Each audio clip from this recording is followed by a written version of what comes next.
Noche de jueves, noche de debate. Bienvenidos a Chaco Debate Televisión en esta noche cálida sobre la ciudad de Resistencia y sobre todo el territorio provincial. En definitiva, ya estamos sintiendo lo que es el verano.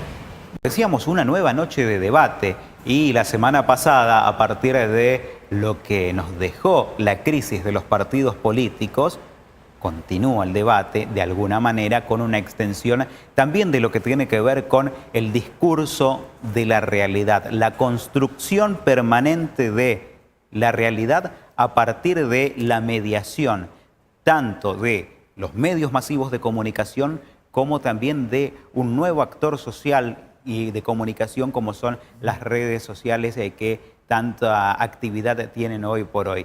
¿A partir de dónde nos paramos para poder ver y construir lo que vemos como realidad, lo que vemos como verdad, lo que en definitiva hace a el ecosistema en el que vivimos todos los días? Desde la producción de Chaco Debate han preparado un gran informe para el día de hoy para meternos en tema posverdad.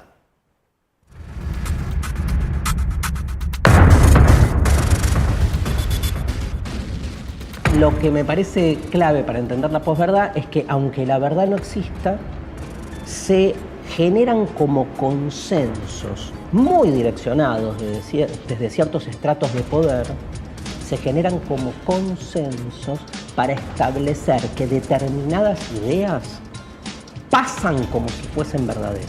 O sea, todo el mundo sabe que está todo armado, pero todo el mundo necesita y quiere creer en eso igual.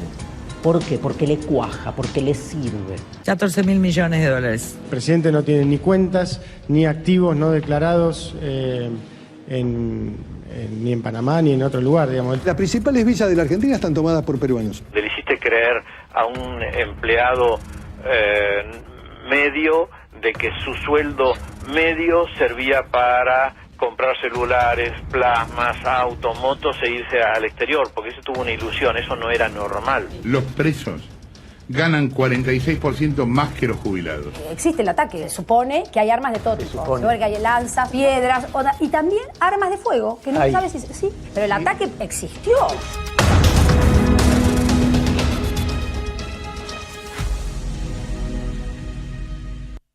No estoy solo en esta noche, como es habitual, me acompaña Fernando Pedrini. Buenas noches, bienvenido a un nuevo Chaco Debate. Muchas gracias por invitarme, Félix Lencinamiño. Saludos a toda la teleaudiencia. Un placer, como decía. Eugenia Garay, bienvenida, muchas gracias por estar esta noche con nosotros y empezar a debatir, como siempre lo hacemos. Bueno, muchas gracias por la invitación. Facundo Calil, bienvenido. Gracias, muy buenas noches a todos y a la audiencia. ¿Viniste preparado para el tema? Bueno, también está con nosotros Sergio Almirón. Muy buenas tardes, buenas noches. Se hizo larga la noche. Bueno, y Alejandro Pegoraro, muy buenas noches, ¿cómo estás? Buenas noches, Félix, ¿cómo te va? Bien, bien. ¿Y cómo le va, señor Espinosa? ¿Preparado para el debate? Bueno, abra el debate. Me parece que es hora de debatir.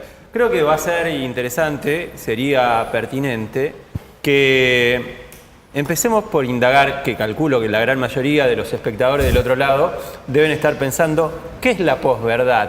Yo tengo una definición que podría acercarse, no digo que sea concluyente, pero me parece que es un eufemismo.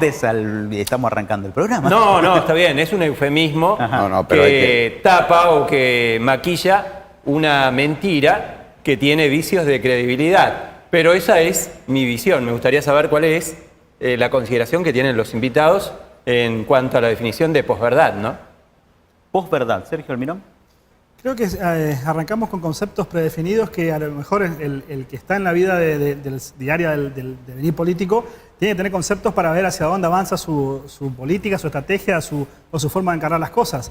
No creo que en todos los casos un hecho se posicione como verdad absoluta. Y si lo tomamos así como seres humanos, creemos que estamos dudando de la inteligencia del otro, que sea lo que yo digo es la verdad absoluta. Ajá, ¿y te parece que no sucede eso? Yo creo Cuando desde el radicalismo, por ejemplo, desde Cambiemos se dice íbamos a hacer Venezuela, si ganaba Daniel Scioli, sin ningún tipo de argumento, sin ningún tipo de fundamentación. ¿Te parece que no se subestima al que está del otro lado? Como idea conceptual tendría sus fundamentos en la práctica, en la normativa, en las cuestiones económicas y era un rumbo a lo que no queríamos llegar.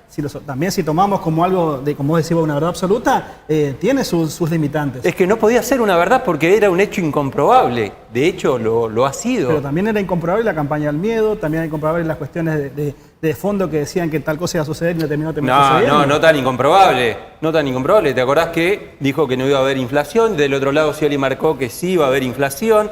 Después, Macri también había dicho que no iba a devaluar, cosa que después también terminó sucediendo. Fútbol, o sea, para todos. No ha sido tan mentirosa esa campaña del miedo. Que está basamentado en mentiras. Acuérdense todos de lo que fue el debate presidencial. Pero hay una pregunta acá para algunos de los chicos, para vos. A ver. Por ejemplo, vamos a hacer el prólogo que tanto le gusta a la producción. Para construir, vos no podés venir a agarrar una torre cualquiera y hacer una torre igual arriba. No hay manera porque se va a venir abajo, porque está hecha en función de lo que estás viendo. Para construir la posverdad, primero hay que destruir lo que había antes, porque si no, no podés construir sobre lo construido. Primero hay que sepultar la verdad y después hay que edificar la posverdad. ¿Cómo ves vos a los partidos políticos o la política en el reino de la posverdad que arrancó con Durán Barba, que dijo que nunca trabajó con un equipo más disciplinado en su vida a relevo de prueba, perdón, a confesión de parte, relevo de prueba? En realidad, en términos de posverdad, no es que se destruye para construir una posverdad, sino que se toma partes de esa verdad para construir un relato, una visión, una mirada, y que en este término de la posverdad, como decía un poco Roberto, hay también un mensaje que apela a lo emocional. Se responde o se da una respuesta a algo que se está esperando, digamos, o que la sociedad anhela. Entonces se construye como con partes de verdad. Eugenia, ¿no se prioriza lo emocional por encima de la realidad, por encima de la verdad? En realidad el relato es más emocional que racional. Por eso justamente tiene ese anclaje el término de posverdad, digamos, ¿no? Facundo tiene una parte. Sí, yo como para aportar a la idea con el disparador de Roberto, creo que va por el lado del eufemismo. Es una construcción que viene a ser un autoengaño, entendido así. Yo difiero con Pedrini. Para mí es una construcción que tiene mucho tiempo en el mundo y que en nuestro país ha tenido altibajos. ¿Por qué digo en el mundo? En 1948, George Orwell hace su obra en 1984, que viene a ser como un primer disparador de lo que va a ser la posverdad o el reino de la posverdad, en un sistema que él lo cataloga como totalitario, pero que podría ser perfectamente aplicable a muchos sistemas actualmente vigentes. Entonces, por ahí me parece que no habría que olvidarse o dejar de lado ciertos disparadores como para tener en cuenta. Sí, creo que hay muchos elementos que actualmente se están dando.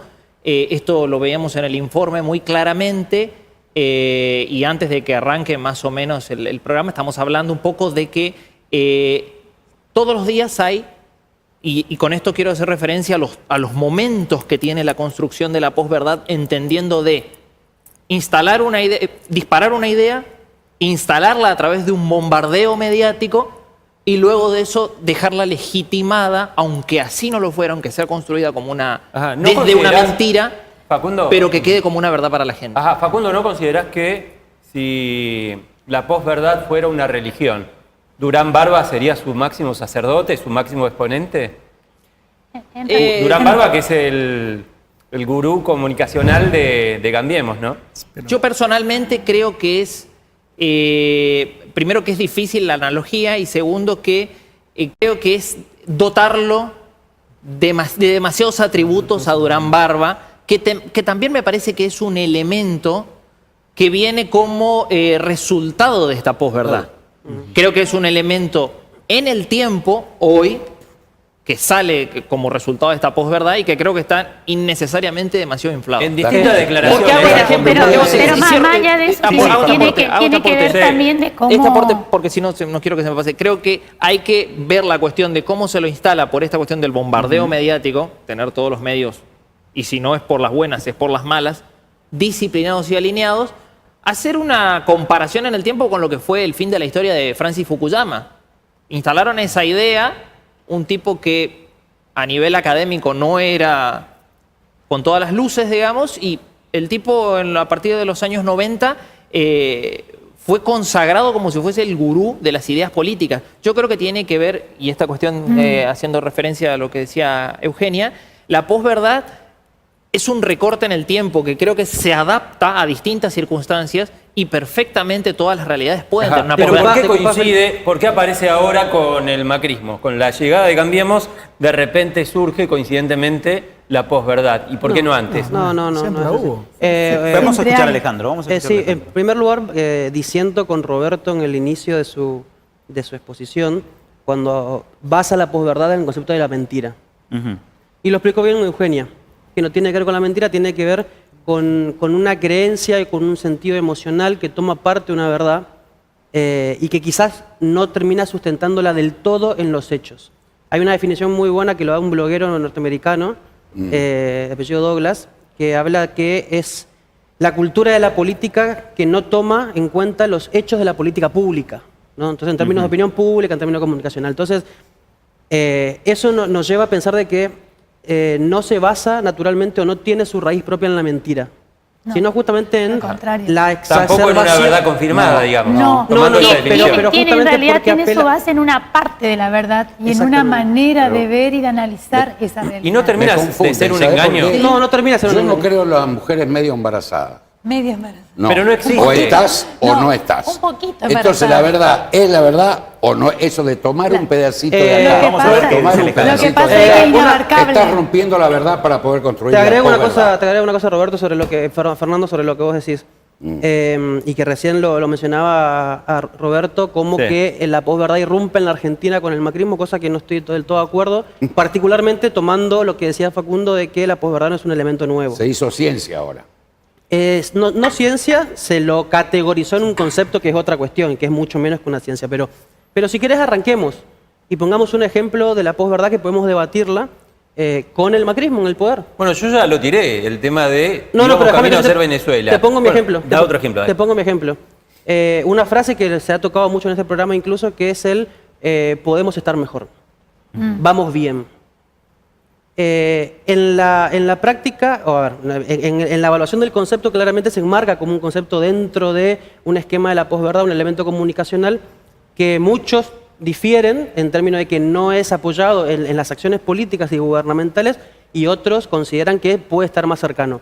Ahora, nosotros no podemos categorizar eso como una verdad o como una mentira, porque en el medio hay un desarrollo de cuestiones que podemos estar mejor o que vamos por buen camino, que vamos a desarrollar o que vamos a dar oportunidades. Tenemos que creer más en nosotros. Pero también Es un elemento emocional que apela un poco a la creencia, a la esperanza, a la motivación y que puede estar sustentado en mayor o menor medida en hechos de política pública. Claro, vos sabés que, Alejandro, yo creo que eso podría llegar a ser discursiva. verdad. Es una Eso de construcción. podemos Es un estar relato. mejor si se le atribuye, por ejemplo, a la familia de Triaca, ¿no? Ha mejorado sustancialmente desde la llegada de Cambiemos al poder. Toda la familia ha conseguido con Chavo en el Estado. Hay ejemplos locales también. Hay ejemplos de que sí y hay ejemplos de que no. Hay ejemplos locales que también pasa acá. O sea, si vamos al Chaco también tenemos familiares que han llegado a distintos lugares de la política. Cosa que también está mal, queda También claro. está mal. Pero, a ver, como dijo Alejandro, vamos bien, podemos estar mejor si no lo construís con cosas de gestión pública o con datos concretos de la realidad o cosas que vos podés ir y defender tu gestión. El vamos bien o podemos estar mejor se va a transformar en una burla a la persona que vos estás hablando. Si yo voy a hacer una militancia política en un barrio y le digo, che, estamos mejor. ¿Y por qué está mejor? Y porque esto, porque ha faltado por los barrios, si limpió la zona. ¿Y te parece que estamos mejor que hace 2 años? Yo creo que sí. ¿En base a qué? En base a la realidad que uno vive en la calle, o sea, yo no estoy divorciado de la realidad. Ajá, Es otra cosa. ¿realidad personal? No, No, realidad personal no. Yo soy empleado público, levanto a las 5:30, marco mi tarjeta, voy al supermercado, tomo el remis, tomo el colectivo, tengo mi sube. O sea, no estoy divorciado de la realidad, que podría ser el grave error si los políticos que hemos mostrado en el informe no tienen contacto en la realidad. Cuando vos perdés esa noción de cómo está tu vecino, cómo está tu barrio, cómo está tu situación personal, ahí podés caer en el error de la posverdad y creértela en serio. 800% de aumento de camisa, inflación, devaluación, 60% aumento en 1,5 millones de pobres según la UCA. Caída a pedazos en el consumo. Lo que pasa es que, Parece que fue una ilusión en serio. lo que pasa es que justamente se alimenta esa ilusión con un sistema que se va refinanciando, ¿no? Que yo, por ejemplo, nuestra realidad acá local chaqueña, si uno observa la cantidad de casas de créditos que funciona esto, crédito fácil, préstamo ya, y cómo en esta fecha justamente ve la cola de personas, larga cola haciendo para pagar o para volver a endeudarse. Entonces, se mantiene una ilusión de que estamos mejor, vamos bien. Pero ahí tenemos dos aspectos discursivos. Por un lado, lo tangible, y por otro lado, lo discursivo. Claro. Que me parece que son por ahí. Y eso va a llegar un momento que va a explosión. Facundo. Justamente para no perder el hilo discursivo, teórico, digamos, haciendo referencia a lo que decía acá Alejandro, la construcción teórica entendida de la posverdad como un autoengaño, que es lo que hablaba hace un momento, la definió Hannah Arendt así. A partir del 2000 exactamente, Ralph Hedges, sociólogo norteamericano, introduce el término de posverdad a través de un análisis sociológico de estas cuestiones de las emociones y lo perfecciona un sociólogo alemán, Erich Ackermann, que viene a hablar de la cuestión de cómo eso fue utilizado, y después voy a explicar por qué hago referencia a esto, cómo fue utilizado en el atentado de las Torres Gemelas. Trabajar sobre la cuestión del pánico de la gente para hacer una guerra contra el terrorismo, pero que no es una historia nueva. Estados Unidos ha reeditado esto a través... Hay un dato, Facundo, que no podés soslayar. Estuvo basado en una gran mentira. Se eso basó voy. en que Irak tenía armas de destrucción masiva cuando no las tenía. Hay elementos que son tomados de la realidad y que son potenciados en beneficio de quien ejerce el poder. Esto es, intentamos decir que estamos bien, mostramos el eslogan, la palabra, mucho color, mucho globo, digo como para tomar un ejemplo que se tomó acá, y soslayamos explicar otras cuestiones. O, para decirlo mucho más raudamente, mostramos en la pantalla un bombardeo mediático de cuestiones que tienen que ver una y otra vez contra persecuciones políticas, discusiones sobre la cuestión de la democracia, que está en riesgo o que no, y se dejan de lado otras cuestiones, otras variables, que es lo que estaba hablando Roberto, mucho más estructurales. Claro. Digo, entender la posverdad y poder sobrevivir a ellas es intentar ver el abanico de posibilidades que tienen. Se pide el desafuero de una expresidenta para no hablar del tema de las jubilaciones, por ejemplo. Porque decía Facundo, se dejan pasar por alto ciertas cuestiones. Y después quiero que hable. Está muy bien, pero yo decía, ¿qué cuestiones estructurales? Se arguyó todo el tiempo desde Estados Unidos que en Irak había armas de destrucción masiva. ¿Era verdad o era mentira? Fue una flagrante mentira. Se invadió un país, se inició una guerra en base a una enorme mentira. ¿De qué estamos hablando? Pero ahí vemos que hay una gran parte de la sociedad que apoyó esa verdad. Digamos, sí, para no confundir, cuando refiero a cuestiones estructurales es que se están tapando cuestiones como pobreza, desempleo, y en Estados Unidos esta variable ha sido... Perfecto. Si uno mira la guerra del Golfo, la guerra de Vietnam, ha sido para tapar distintos tipos de crisis que estaban de manera incipiente en Estados Unidos. Tengo un ejemplo práctico de Estados Unidos. El 60% de los televidentes de Fox News, es una cadena de televisión, que son fanáticos, como tiene fanático ABC, por ejemplo, estaban convencidos de que Obama había nacido en Namibia, y el 43% creían que era musulmán.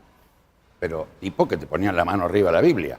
Ese era el ametrallamiento permanente al que estaban siendo Justamente la influencia de expuestos. las redes sociales hace que este concepto de posverdad se asocia a una imagen, ¿no? Entonces la imagen termina transmitiendo mucho más rápido. mucho más rápido que toda la información que uno tendría que leer, interiorizarse, ver para esto es verdad o no, digamos, ¿no? Los O sea, la imagen llega. Los tiempos actuales por ahí exigen que también el televidente, el ciudadano, en definitiva, no se detenga en cada uno de los discursos y simplemente lea el titular y pase a la siguiente página. O la imagen Lo que primero le y lo llegó. último. O la imagen que le llegó. O simplemente la imagen. O simplemente la imagen. Todo esto seguimos debatiendo en el próximo bloque y prometí una respuesta de Sergio Almirón, así que la dejamos para el próximo.